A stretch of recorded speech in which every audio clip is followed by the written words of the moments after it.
James Simons from PC Locks and Lock and Charge and Tech Den. Welcome. Thank you very much.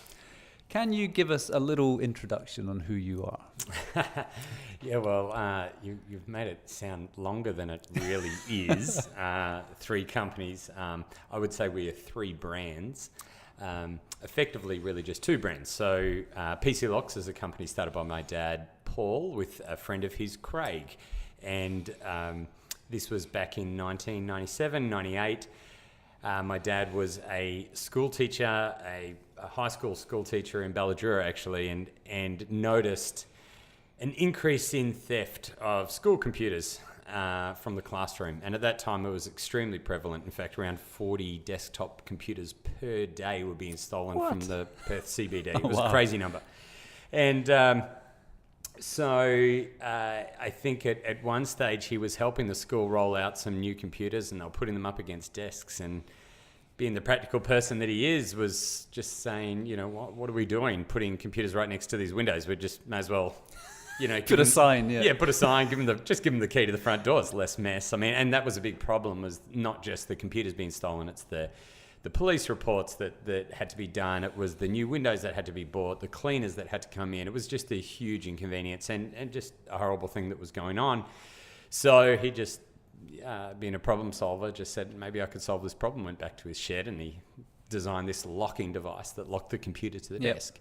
Has he still got the original kind of prototypes and products that he created? Yeah, I think there would be some of those around. In fact, yes, I can guarantee you there would be boxes with some of those still in there. I mean, to this day, there is still, you know, we branched that off as a separate brand within PC Locks later on called Lock It Down. And that was just focused on the locks because that's what we did originally. We've obviously evolved since then. And so, yeah, Lock It Down still is existing today and doing work at schools and universities, predominantly around Perth. Yep. I think it then grew to something where he got a lot of attention from the principal at his school and other principals that saw this was actually working. It was a steel cable bolted into the back of a computer and a hole through a desk with a lock underneath, and it literally stopped computers being stolen. You know, we always said anyone with the right tools and the right amount of time and determination could take whatever they want, right? It's a deterrent. But it worked very, very well and very effective. And so I saw the potential in it. Dad started working with a friend of his who was living with us at the time. He was a fly-in, fly-out geologist, and he would stay with us when he wasn't up on the mines, and he saw the potential with it, and him and Dad started the partnership. That became, so the PC Locks is a play on words. It's also Paul and Craig, and that's how that started. And so that evolved. It just continued. Dad would continue to make these locks for his school. From his house? Like, from the backyard shed. Wow, okay. Yeah, I mean, I would have friends from high school that I went to that would come and, you know, would sit out the back porch, and we would be making these locks for Dad, and he'd be. I think that's called child labour, isn't it? I think we got like 20 cents a lock. So no, it was piecemeal. My dad was all about piecemeal at the time.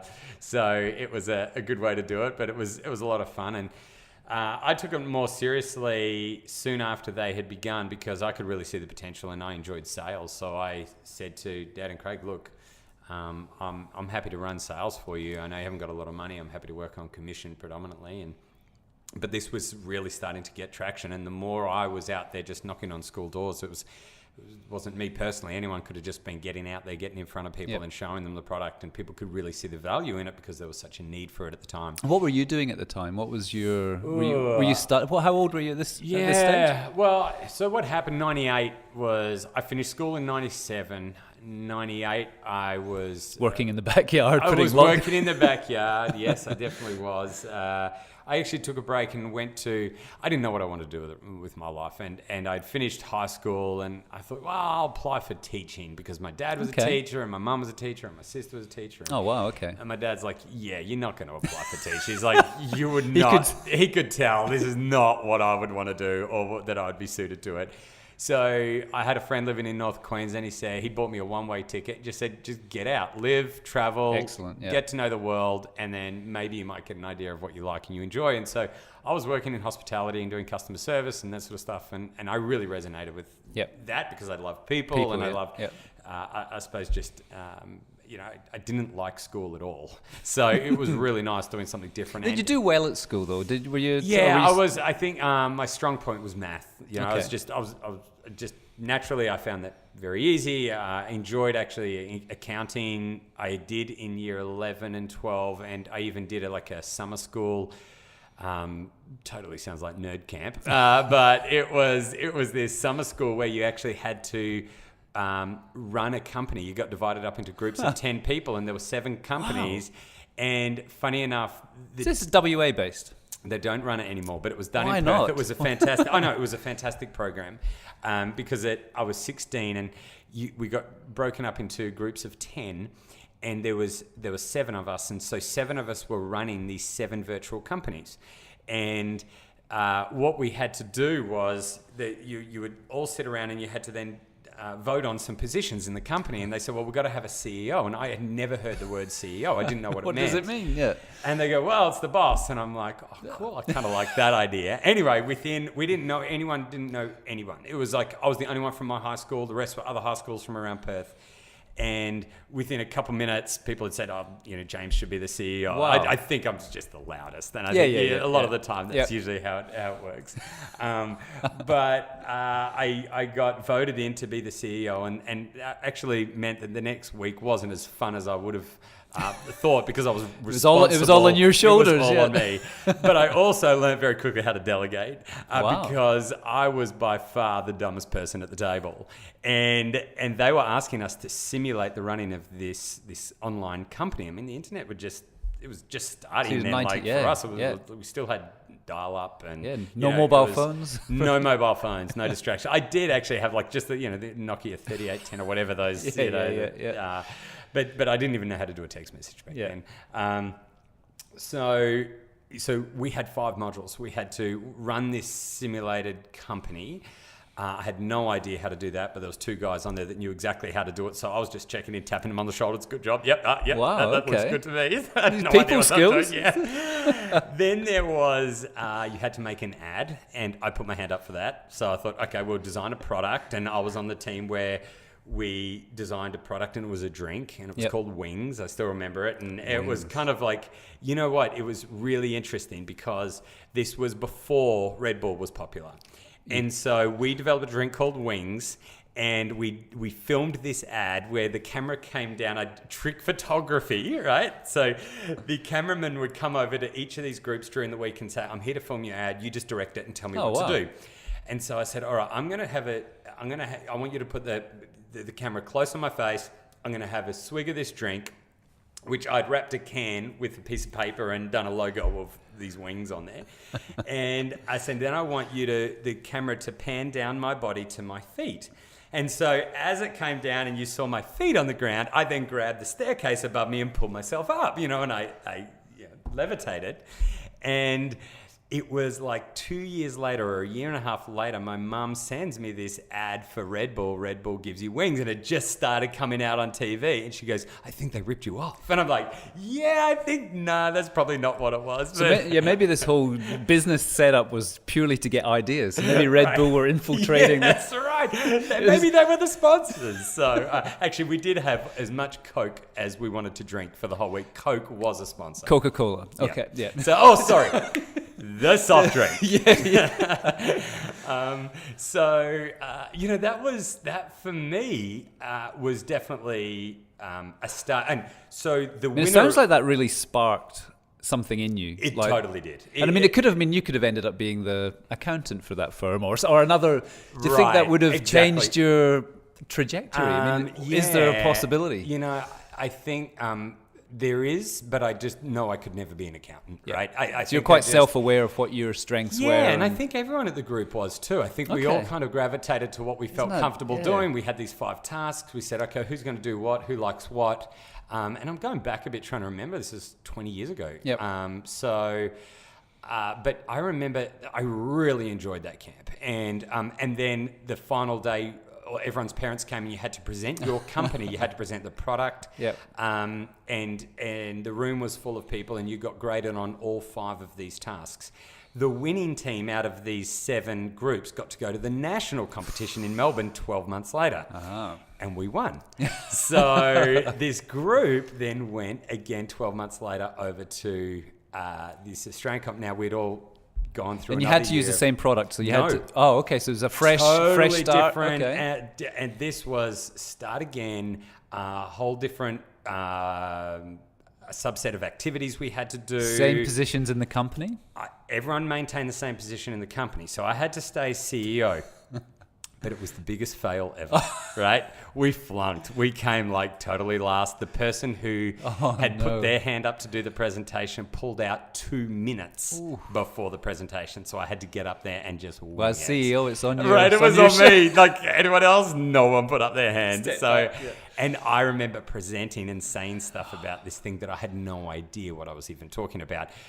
Again, so the year before I learnt the word CEO. This year I learnt the word diversification. So what we had to do is they said the challenge was you're a company that has been doing, I can't even remember what it was. It might have been sports shoes. I think might have been the product for 20 years. Times are changing. You've got to diversify. And I'd never even heard that word. So it was, okay, how do we evolve? How do we change with the times? How do we build something close to our core that makes sense, that ties in? Yep. And I remember we built, we designed a range of sports bags and drinks and bottles and that sort of stuff. But our idea sucked compared to the others. I mean, there were some really clever people around. And so that's what we did. And I think, we just lost on every level. And it was interesting because whether it was that age where I had just finished year 12 and a lot of the other group was just finishing year 11. Oh, okay. So it was a group of 16 and 17-year-olds. The year before, it was a group of 15 and 16-year-olds.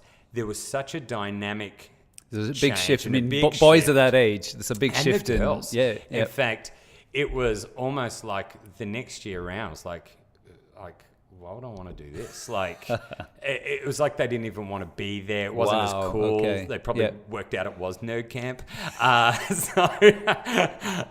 But there was, and I think the whole maybe the boyfriend-girlfriend thing was more important. And people talking about who they were going to, sneak out and see that night. Like, I don't know what it was, but it was something shifted. And even in myself, I don't think I had the energy or the drive or the passion to... Or the wings. Oh, you know what? I just didn't have the wings. Had I bought some of that with me, and Coca-Cola wasn't a sponsor the second year, so maybe that was it too. We just didn't have the sugar in our blood. So that's that was your first taste. Really interesting, and I completely forgot about that. What about when you were younger? Were you a lemonade stand guy, or were you trying to hustle when you were? No, but my dad was always along the lines of creative ways that we can make money. Absolutely. So he let us, I remember he's been a teacher most of my life, if not like a Baptist pastor. Yep. And I remember he was working at Cleveland High School in Brisbane. We were living in a place called Redland Bay, just south of Brisbane. And he would take a cake that we would bake to the staff room and sell it for us at 20 cents a piece. So because the staff, they come in for morning tea and lunch and there's a fresh baked chocolate cake and it's cut into, 12 slices, whatever it was, and it was 20 cents a slice. And he would come back with his bag full of coins. Yep. But I think I was too lazy back then because I knew that he's like, they'll eat a whole cake every day if I bring one in. You guys are just... And I remember my sisters would do it sometimes and I'd do it sometimes, but... Yeah, we probably could have done it a whole lot more. I just don't think I was motivated. There's a whole business sitting there. I was never motivated by money, right? It was just, I think it was just, I think I was motivated by something that I could create and be part of that had an exciting result or an exciting finish, which you feel pretty good that you go and, something like that cake and it comes back and you go, wow, people enjoyed what I created, or people really enjoyed something that I was responsible for doing, and you can tell the result of that is money. And a lot of the time, I think for me, the money is a sign of we're doing something well. Yep. Right? It's it's not the opposite. Yep. It's confirmation that things are working sometimes. Yep. So when you see that you do a great year or you do a great month financially, the exciting thing about that is we keep breaking it down to, well, it's not how many dollars, how many widgets, how many things did we sell, how many opportunities did we get into, how many new customers did we acquire. Yep. It actually all does come down at the end of the day to money is the measuring stick. Yep. A lot of the time. Yep. Not all the time. Yep. But ultimately, to know whether your idea is successful, either in the short, mid, or long term, at some point, in the commercial world anyway, the money is going to be a reflection of that success. At that time. And did you feel that when you were starting out with the business as well? So when you first took over the business, or not, you didn't take over, you partnered with your dad initially. So no, actually, we'll go back to Paul and Craig Craig was really running the business. Okay. And so it was easier for me to work for Craig than my dad. Yeah. And family dynamics. Right, yeah. Exactly. Dad would build the products, I would sell them. We had a kind of a good thing going from that. But then we had more people come with help with finance. It's great that you guys were really aware of your roles in the business. Like your dad knew what he was. He was self-aware enough to know he was the inventor. Do you think? And you were the sales guy and Craig was the business guy? Yes. I definitely think he's more self-aware now on that. But I think I'm more self-aware now too, because I was young and stupid and pretty much thought I knew everything as well as I went. But I think you would see that Dad would shine when he was doing what he was really good at, getting in the product.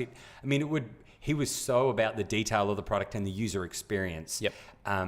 He would see something that's not right on a product, and until it was right, it would break his heart.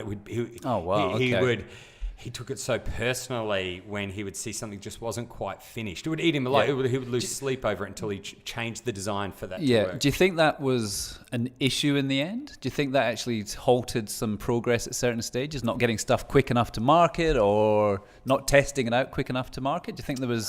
There's definitely... Look, we can look back over the last 20 years and there's a lot of stuff that just wasn't tested well enough, but you don't know that until you realise, we just had these problems. Well, we didn't test it well enough. And people will say, make sure you really thoroughly test your product. Well, yes, but you can only learn that by understand. Like in theory, that makes sense. But you think, I know what you're saying, but I think it looks good to me. We're just going to go and do it. And then you go, hang on, that failed. Or that didn't work the way it was designed to do. Next time, we really have to be more thoughtful around that. And so from day one, we had zero processes to now we have the most thorough processes and procedures that we try and execute as quickly as possible without delay, but at the same time, don't compromise. But that doesn't happen overnight. And theory is not going to teach you that. It is only... It is only getting out there and doing it and knowing what doesn't work shapes what does. So I think with Dad... I don't think it ever was too much of an impediment for him, but I think as we got bigger, I think those smaller things may have held back progress for him personally. So I would say sometimes I would have to say to Dad, look, that is important. I see what you're saying, but we've got the fact that may not be that way according to you. It doesn't matter in the big scheme of things. Like we've got to produce these en masse and we've got to produce them far cheaper than what we're doing because schools can't afford that or whatever it is. Dad used to build the most stunning products with literally Jarrah trims, and he would go to these mills and he would have a friend of his sand and polish these strips of Jarrah. They look stunning that was stuck on this onto the metal, and that it would be that final touch and that flair that really looked amazing. But as we got bigger and technology got cheaper, the products to support the technology, the budget wasn't there for it.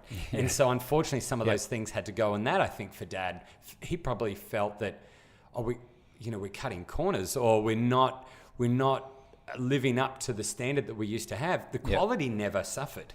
But it was more that, maybe a wooden trim that is $8 a strip and we've got 3 of them on there for nothing but aesthetic purposes only. You've got to have a multiple on top of your costs to be able to sustain your business, and ultimately the school's paying for that and they haven't got the money to do it.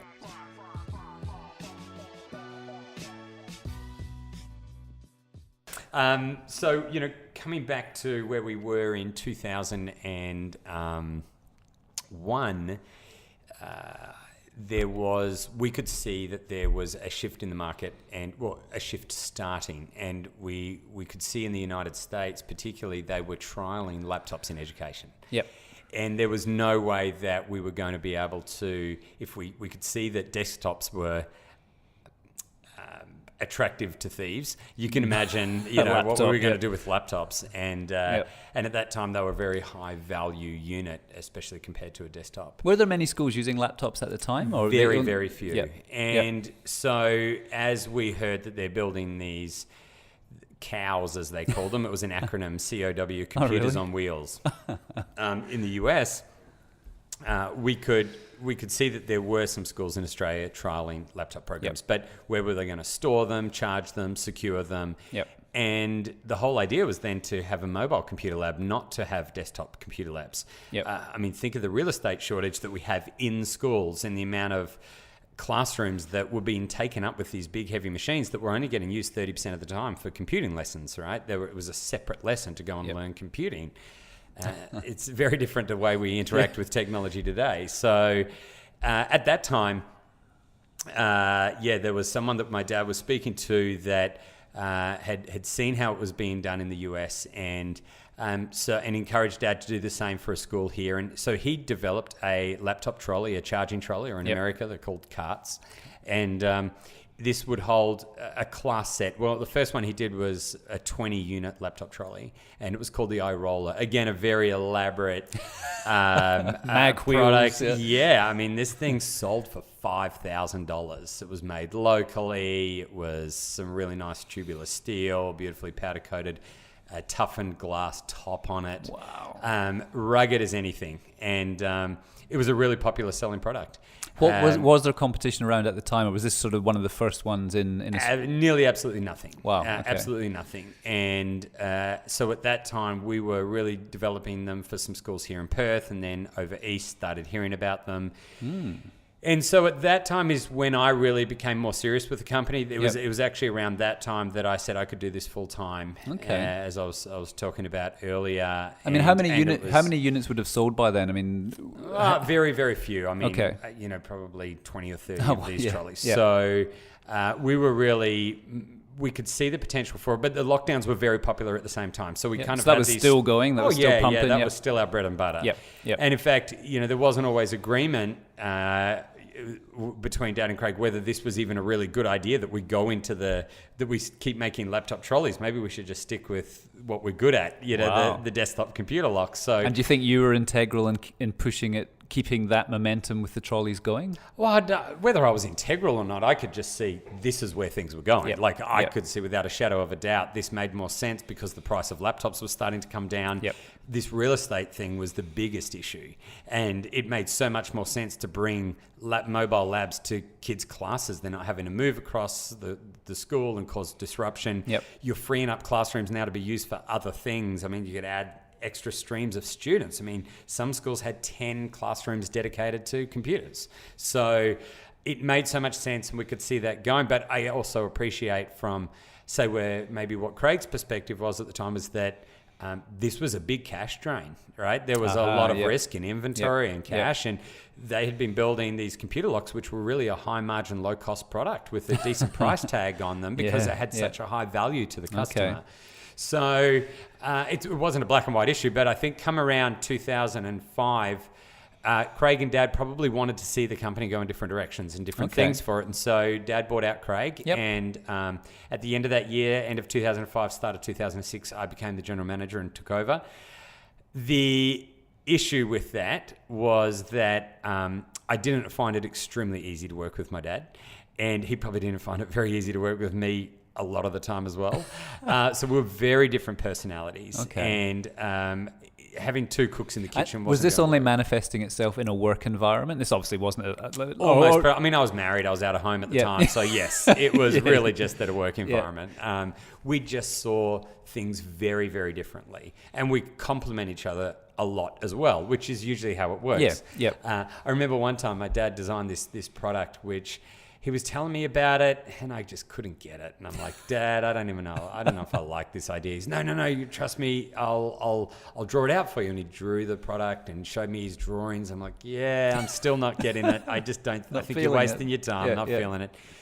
Anyway, he works on it for months and months. He gets this prototype built, and he even brings me over to his house, and he's got a bed sheet over it, and he pulls it away, and voila. And I look at this thing, and I'm like, oh, Dad, this is amazing. I could sell a ton of these. And he's like, oh, I'm done. I'm totally over this. I'm just spent. Like at that point, he wanted no more to do with it at that point. And I that's when I actually started a level of enthusiasm to go, man, I could do so much with this. And so that was just so complimentary. I think the way I thought you were actually being sarcastic there. No. So you actually saw this product and went, this is it. Absolutely. I had no belief in it up until the time I saw it, and I could feel and see and touch it. I'm going, this is brilliant. This is really good. And so it just shows how differently we're wired. And as complimentary as that is, when you're trying to run a business together, you need your opposites, don't you? We do, but having that polar opposites getting alignment on the commercial side of the business to be very difficult. So what about an overriding vision? Was that keeping you going? Because I mean, the sort of vision for the business was to protect and to help schools. That was consistent the whole way through. So that was probably keeping everything together, like that sort of one vision. Absolutely. But how to run a company, how to have staff, and my dad couldn't stand meetings. If he walked by a room and saw people having a meeting, like, to him, it's like, why aren't you working? He couldn't. And I see where he's coming from, but there's a lot of people that just meet with each other and get nothing done, and I appreciate that. But the planning and the strategic thinking that goes behind what we're doing, and I think the conversations that need to occur with one another have to happen, but so does the execution. And I think in his experience, maybe there's a lot more talk than action, and that was probably frustrating for him. I think he perceived success or hard work as physically seeing tangible things happening. And so I got very frustrated that he couldn't see that. I think he got frustrated that he wasn't seeing the progress he had in his mind of what we were both right, and I think we're both wrong a lot of the time. And so when I did take over, I did it on the condition we have a board of directors, and really what they were mediators between my dad and I for the next 5 years. Because people that worked with us during that time will attest to there were some pretty heated moments. And even more so actually before I took over, even when Craig was there, we really had a lot of conflict just because we saw things very, very differently. And I look back and I just look at how young I was, thinking I knew so much when I had very little experience, very little reason to think that I knew. But I could see that I would have been a very difficult person to work with as well. So it was a huge growing experience for both of us. And I wouldn't recommend too many people who had a dynamic like my dad and I had to go into business with each other. In fact, family dynamics, you hear a whole lot about. I'm sure there's quite a lot of horror stories. But we. Do you think it was ever close to? There's several times that I was like, I'm looking for another job. The second I get one, I'm out of here. And we had. How did you fight through that? Do you remember your? We had two people that I think were central to that. David Shawcross and Peter Jackson were two lovely men that were on our board from the very soon after Craig left and I took over. And these guys were so patient. They were so. Again, gracious and wise and insightful, just to be able to hear both of our perspective, to really get in and speak very honestly to both of us. Wow. Okay. And I think that helped immensely. I don't think we would have got through. Oh, absolutely. Without them, no, they were the voice of reason. They were a safety net for me. They were accountability for me to say, pull your head in, James. You don't know everything. And times I'd be so convinced I was right. They would just no, here's how here's how it's transpiring, and that's not right at all. Or yep. So it was a really humbling experience during that time, and they stayed on the board for quite a few years, right through till 2013. Oh wow, okay, only 5 years ago. So they were really important in the growth and the saving of the company that time, that Dad and I could continue doing what we were doing together. So in this day and age now, just skipping forward, I mean, how do you keep that level of where's the calmness coming from now? Is it that in you now? Have you learned to keep a more even keel with, or do you still get passionate? Do things still sort of, or is there somebody that keeps you grounded? Yeah, there is. I think, but also too, it just comes with life and maturity and learning very slowly and the hard way. And at least you're learning. That's the biggest thing, man. Yeah, it is, and that's, I think, we never stop, right? Yeah. And we've got to be really open to what our flaws are and what our shadow is, and just being aware of that and being able to call it and being candid enough to say, I totally suck at this.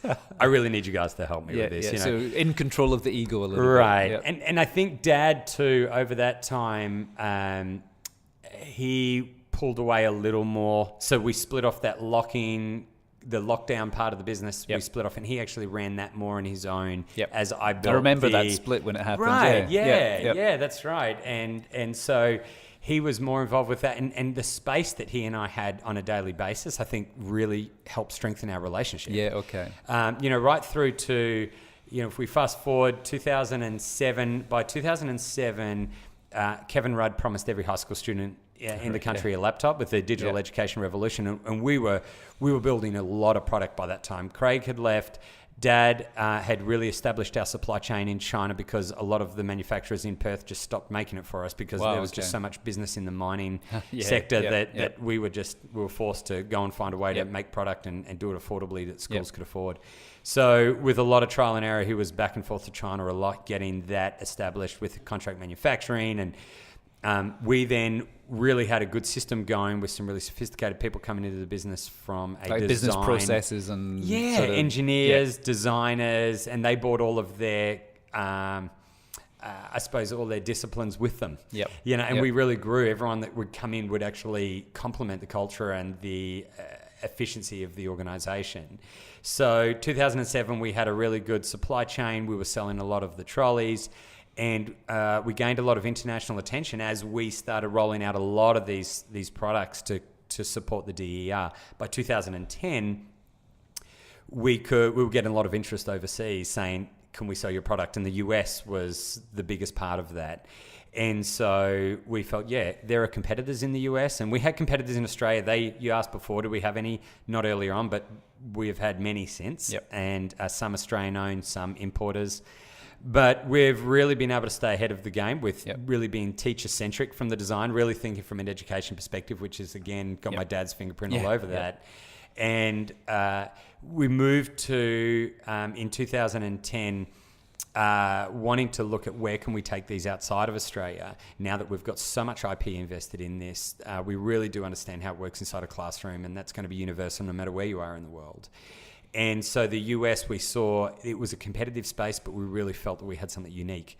So we worked with a group that helped identify, what was a good strategy for us to do and how to enter that. That was working through the channel. So here in Australia, we weren't selling directly to schools anymore. We would go and visit schools, but we would sell through the channel. So resellers were selling the technology, and they were selling our trolleys, and they're bundling it together. So we supported them selling our product, and then we would support the schools from a marketing and a customer support level. With schools, how with feedback from schools? Obviously, you require feedback from your products. How did you build that into the processes? Was that something that was really important to you? And I mean, our biggest selling trolley, the Half Lab, which was a 14 unit. I remember we had got to mark 14 of that. Wow. 14 iterations of that product from direct feedback before we end of lifed it.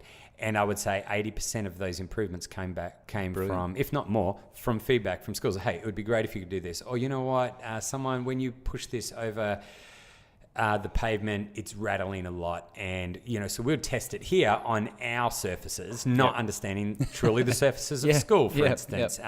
Tipping and understanding what kids were doing. We were realizing kids were racing these things down, hallways. Was that when you added the racing stripes on the side? Right, exactly. We just thought, can't beat them, join them, right? Let's just make it more fun for them. So we got so much feedback with, even just cables and the way that the cords were hanging out and managing the cables in the class. And it wasn't until we'd go there and we'd watch how they're using it. And in fact, Dad would sometimes go and see a product being used and he's like, they're doing it all wrong. It's like, but because they look at it and we think that it's so intuitive how to use it, but they're doing it differently. And we go, well, maybe the design's not as intuitive as we thought. Maybe we have to be a bit more deliberate about that or clear. Okay. Or sometimes we'd see them doing it wrong, but they had actually solved a problem that we hadn't worked out how to solve. We go, that's a bit cumbersome, this design. They go, well, they've got a workaround that is brilliant. So that would help shape, and to this day does. All of the trade shows that we go to, and we've got schools and teachers there, they're giving us feedback all the time. Going out and visiting sites where we have actually deployed thousands of these sometimes in the US. There's school districts with literally thousands of the one product. We get so much feedback from going out and really seeing how they're using it, understanding what works and what doesn't. And so we're constantly changing and evolving. What's the biggest mistake you've made in the business so far? Or that you feel is the biggest mistake? That you wish that you could probably go back to that whatever time it was and go, okay, let's do this differently. Is there something that comes to mind? I mean, there are so many things that I look at and I go, man, we screwed that up. Like, what were we thinking? Why did we go that way? But, to see... Is there one that you still wake up at night shivering with? Like, no, I don't think there is. So you move on quickly from these things. I think so. I even think of some people that we've had that haven't really gelled with what we're doing or that have not bought into what we're doing. And as difficult as that at the time was, and I felt that they were really difficult people, I look back and I go, well, just working with them has taught me so much on how to deal with difficult people. And I think I realized far more often than not, the problem's actually not usually with them. It's my response, and it's really with me, and it's the way that they've probably back to that wings company, man. You were the one in charge. Everything was on your shoulders. Yeah? Right, and that's a really good perspective. It was, but I think there's a learning in all of these conflicts and all of these mistakes that we made. We've never. Fortunately, there's never been something, and I get there are times where a company makes a mistake and go, yeah, we regret that. That was terrible. We should not have gone down that path. I think there are decisions we made. In hindsight, of course, we could have made wiser decisions. Of course, and it stifled our growth for a period of time. And, avoiding dealing with conflicts that should have been dealt with earlier, and these sort of things that you can look back and go, gee, I wish I had done that differently. But you obviously never held on to anything like that or let it drag you down. You I took it as a failure or whatever it was and learned from it and went, okay, next time we don't do that, boom, and move forward. And I feel scared that I'm sounding as if it's all been rosy, because there's nothing I can put my finger on. I think there's just been so many I can't, but they haven't. They're like you say, they're not things you dwell on. They're things that you sometimes sooner, maybe sometimes later, you can look back and go, yeah, what was I learning at that stage? What can I take from that that's actually going to make us stronger, or that I'm going to, what am I going to have to do a little differently to avoid that? And so it's difficult. Maybe you could have given me this question in advance, Michael. Thanks. I could have come up with some great examples for you of the many failures we've made. But I think there's just been. I think a lot of it is relation. The one thing that really keeps me up at night is not money; it's relationships. So people, it's people. And so if I think of conflict that I might be having with someone, or that I know two people within the organisation having, and not able to look past something that's really hurting them or affecting the way that they live and they work, I think that's what really pulls me down. And so I think that's the thing that I invest the most amount of energy and also my own time in trying to work through and to, I suppose, get better at as an organisation, encourage the team to be getting better at. So, there's nothing that I could really say, yes, that's definitely it. But, there's just been, I think, just a plethora of things that have been, I think, pretty good learning experiences for me. On a personal level, what do you do daily, weekly, monthly, or what do you schedule in to help with, because I mean, you're obviously in charge of a large company, international company, a lot of people to deal with. What do you do? Do you have any daily routines that help from a mindfulness point of view, right? That gets you through, or keeps you going, or and as always, you have seasons where you're really disciplined at them, and of course, and sometimes you're just terrible, and you notice how I'm very, very self-aware. Firstly, I think physically and emotionally and spiritually, I suppose the three facets of my life I really try and work on, and know that with actively seeking and spending time on those three areas. Yeah, because if one of these crumbles, that's when things can go astray. Right. And I'm not always the nicest person to be. There's been many a time I've come home and my wife said, you know what, you should go for a run. Yeah. And I know exactly what she means. Yeah. It's like, I think those three are really important for me. So I think firstly, physically, I'm a very active person. I think because of the amount of hours that I am engaged with people mainly, very early in the morning because of the time zones that we have with working with guys in the States, during the day with the team here, and at night with the US or with the team in Europe. I really try and make sure that, a good 3-4 times a week that I'm exercising. So one of the disciplines that I do have that I try and stick to probably 80% of the time is 80% is good. Every Wednesday morning, I come into the office after lunch and I mountain bike. Every Wednesday, I head up to Kalamunda and just head into the hills. Wow, and, okay. Sometimes a friend of mine, Tim, will come with me and we'll go and do that together. And if he can't, I'll try and get out there myself. And that's very cool. Even Jody, my wonderful assistant, will ensure that I do it before I come back in. I think she probably notices I'm a little grumpy unless I do it. So she's very polite about that. I ride a lot. So I've just taken up kite surfing. So coming into the summer, I really enjoy doing that in the afternoon if the sea breeze comes in. And when I travel, I try and run and ride as much as I can. I look for an opportunity to do that wherever possible. And I think that traveling so much too, exercise each day that I travel really helps with the jet lag. It helps with the clarity of mind. That's a really big thing for me. So, do you do any form of meditation, or is the exercise kind of like your form of? It is, but also no. I think from a spiritual perspective, I have a firm faith in the Christian faith, and I really enjoy reading scripture. Okay. And I remember hearing a book from I was listening to an audiobook a while ago on a guy just talking about slowing down.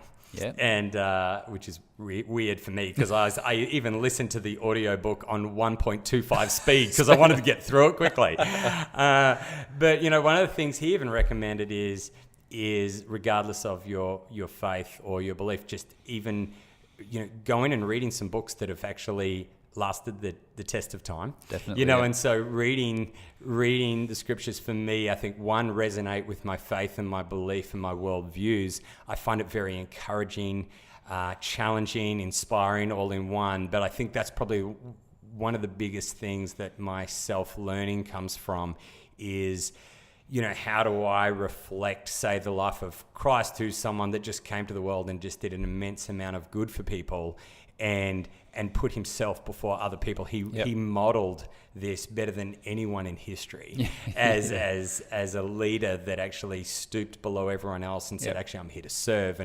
And realizing the freedom in that and the joy that brings and the depth of relationship I can have with other people by following that model. So I really enjoy stopping, reading, praying. I feel I can connect with God if I just grab some time in the morning before the girls get up and just have that quiet time to talk and reflect and just think and just be still.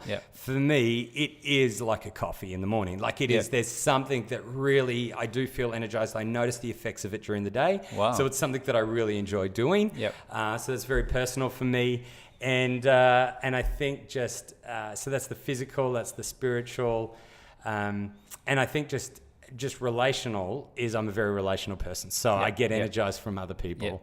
And so the more I'm around my family or my friends, I work with the best people in the world. So even our work conversations and the conference calls I get on, I think they're energizing.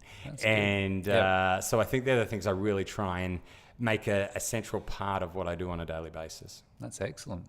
What about morning routine? I mean, when you get up, so you every morning do you pray? I mean, do you have a set? Do you get out of bed and you do like you have your coffee, or you pray first, or? Yeah, I'm pretty over the place because sometimes we 4 a.m. Yeah, we had a 6 a.m. call this morning, and last night was 9 to 11, and then once you finish that 11 o'clock call, you're wired.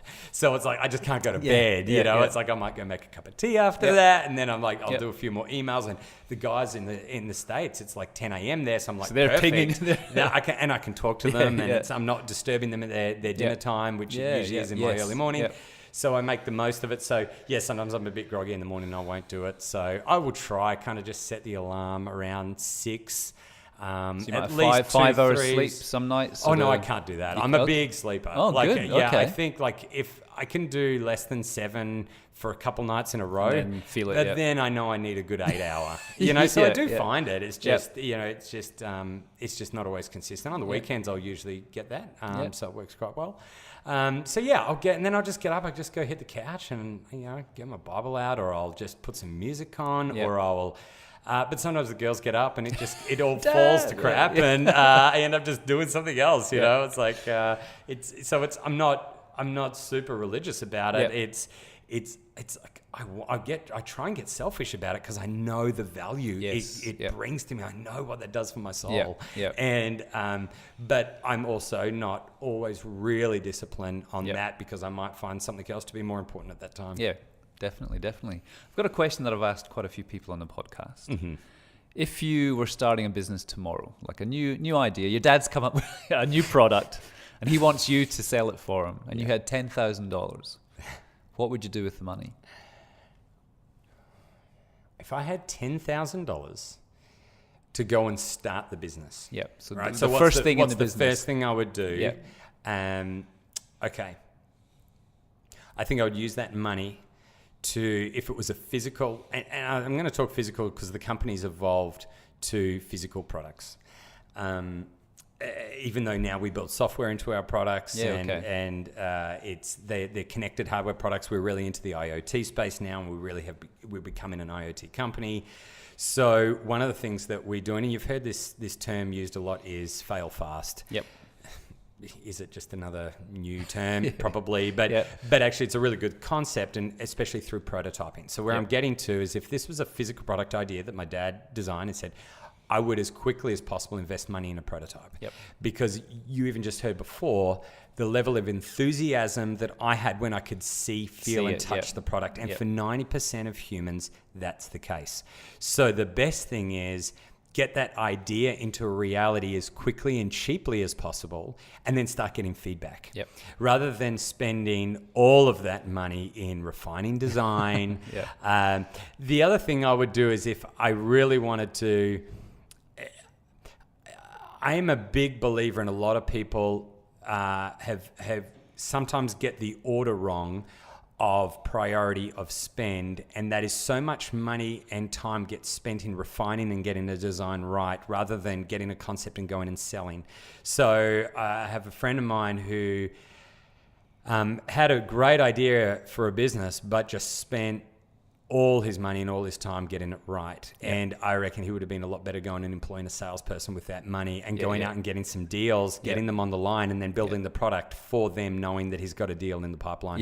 So I would say, spend the first $1,000 these days. You could get a rapid prototype done, 3D printed, whatever. I could do a lot now with the contacts I have around the world of what we could get produced really well and quickly and cheap. I would then spend the money on maybe some air tickets to, if it was a domestic product, over to Sydney, Melbourne, get in front of the stakeholders, the right people who would be interested in this product, and I would use everything I could to get a purchase order down the line and maybe even a deposit to help fund going and getting that first order done. I like it. That's a great answer. Oh, I just totally. Maybe if you gave me another 10 minutes to think about it, I might have a totally different answer. What about the 16-year-old James Simons who's starting his energy drink company, Wings? Where would that 10 grand have gone? Oh yeah, I guarantee it would have been in the wrong place. That's right. I would have. I don't know what I would have spent that on. Yeah. And so what's coming up for you, James? We're going to finish off fairly soon. Cool. What's next? I know Tech Den is a new venture. Yeah. Do you want to give a quick overview of that? And then so we, where do we get to on our timeline was sort of 2010, 2012. We started exporting in 2010 to the US.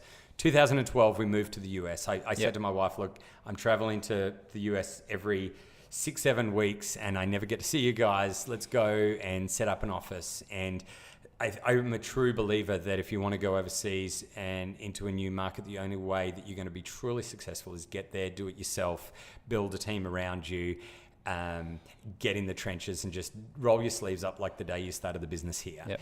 It's, I think some people can do well by finding a distributor to distribute their product.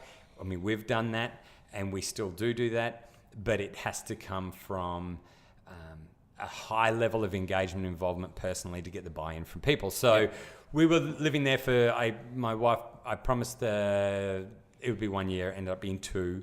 But we had a beautiful daughter while we were living there. We came back 2014 once we had the office established. There's a great office there now. And so I say this because where we're going next is now that we have such a big team in the US, 70% of our business is derives from the US. Yep. 10% from Europe, 2% from New Zealand, and 18% from Australia. That's based on our 2018 financials. And that's growing, mainly outside of Australia. And where we really are now is moving into this connected space. And so we've been building hardware for many years, but over the last few years, we've been connecting that hardware and giving people far more bang for their buck than just a product that stores and charges your technology. Now you can remotely image the technology while it's inside the lockers. You can see who's using the technology, how long they're using it for, when they're returning it, time stamping it. And it's all data. The big data builds up, doesn't it? It's all big data. Yep. And we're now building out a really robust cloud platform where we are building a whole range of different products that have this connected back end. And so one of those, as you just mentioned, TechDen, we've just for the first time in 20 years history launched a consumer product, and we've always been a B2B. We've moved from education in the last few years. Now a big part of our business is in enterprise, and now a huge part is moving into the home. And we really wanted to give parents the ability to manage the conflict that is arising in the home around screen time and the developmental, relational, behavioral issues that are occurring as a result of kids spending so much time on screens. And so we believe the only way to solve that is holistically is not just the software application, which there's some great software apps out there, but to actually combine it with hardware. And it's the combination of that where kids are getting notifications through the software, but physically going and putting it away, locking it away. Parents are able to lock and unlock the doors as they please. And when it's out of sight, it is out of mind. It just takes away that trigger, that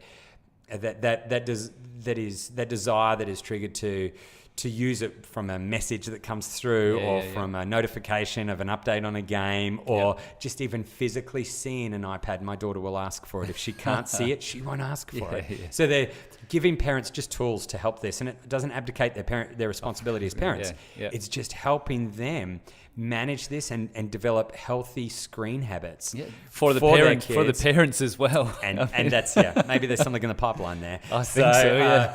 So we're really now across all verticals using the IP that we've established over the last 20 years and coming from the first lockdown. I was going to say there's an amazing connection between that initial work by your dad through to what you're doing now. It's solving a problem for people. It's seeing a problem, diving into it, solving it. That's an amazing story, James. Yeah. Well, thank you. And it's been a really great journey. It's 20 years. In 2 days' time, the company is all going to Bali to celebrate our 20-year anniversary. So that is a 20-year anniversary. That's our 20-year amazing. anniversary, yeah. So that is cool. It's really exciting, and we're looking forward to kicking the heels up for a couple of days and just enjoying each other's company. It'll be good. Well, excellent. Thank you very much for coming on the show. and being vulnerable. It's been really good to have a chat, because we've known each other quite a long time. We have. It's been a great relationship, and I mean, I was talking today with some students, and I was talking about connections with people. That's built my business, and it sounds like it's built your business as well. Absolutely. And I mean, that's the number one thing I said to these students today. I said, just connect with people, like the person beside you, the person at the cafe, whoever it is. Just make that connection, because down the track, you never know the relationship, what's going to happen. So, look, and I'll just give you one great example of that. I was on a flight going to LA, and we were flying through Sydney first, and I just happened to be sitting next to a pilot. A Qantas pilot. Not the pilot, I hope. No, actually. Yeah, I so was what right are you up doing the front, sitting there? Yeah, feet kicked up, drinking a can of wings. No, I was sitting next to a pilot because his flight got cancelled to Kununurra, wherever he had to go. So he had to get ferried back to Sydney. Anyway, we're telling each other what we do. He told me he was a pilot. That was pretty basic. He asked me what I did, and I gave him the half an hour answer of what I do. And he said, hey, you know what? iPads, you manage iPads and charge and store iPads. My friend of mine is running the iPads on plane program. You really need to talk to him, because he's got to work out how to get the iPads on and off the plane every day and have them charged. And I'm like, okay, cool. So he goes, but do you think you could talk to him as soon as we get off the plane? I'm like, no, I've got to make my connecting flight to LA within an hour. Yeah. And so, but I gave him the details of the guys in Sydney out of our Sydney office. Within 2 days, they had demo product. That's ridiculous. 12 months later, we had built, I want to say, about 40 to 50 carts that were trolleys that we converted the galley food cart into a 64-unit charge and sync cart, where we would charge and synchronize data across 6,000 iPads every night for Qantas across all their airports across Australia. And that was our largest single deal in the history of our company up until a couple of years ago. That was from sitting beside someone, just by sitting beside and actually talking saying to them. Hello. You know, now this is why we should be taking our headphones off sometimes on the plane and actually having a conversation with the person next to us, because we have no idea where that's going to go. And so that advice you gave the kids, phenomenal, because we're becoming more and more disconnected through the connection and connectivity of technology. That's going to be on the decline, and I think people who will win, and people who will benefit the greatest are those that connect with everybody around them. So best advice you can give. Thank you. That's great. No worries. Well, thank you very much, and have a great time in Bali. Yeah, thanks. Looking forward to it. Cheers, mate. Bye-bye.